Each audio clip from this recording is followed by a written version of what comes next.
Good morning mga kabutyok. Shout out din nato si Idol Emily Bakero. So this morning mga kabutyok, balik na sa exercise. Ug na po dahil nagpa-shout out isa.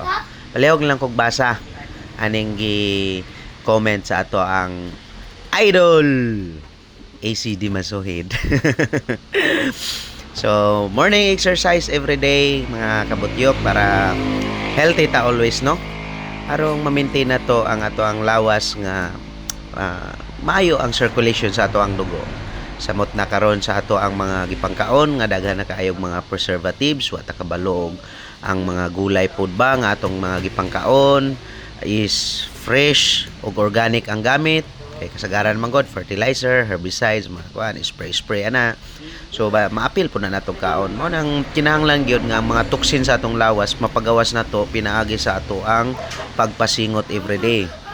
Og mapa-regular po ang circulation sa atong dugo kung mag-exercise ta. So make it habit everyday nga mag-exercise ta mga kabutyok arong healthy ang atong panglawas, di ba? So katulang mga kabutyok, no. Kay murag gihangak na kaayog sunod-sunod nato ang ato ang videographer. Ikuyogan man gud ta sa ato ang kinakusgang asawa ron. Kay siya daw tang bidyuhon. So kato lang guys, salamat kay sa inyong paglanta and follow for more o ganahan pa mo sa akong mga videos.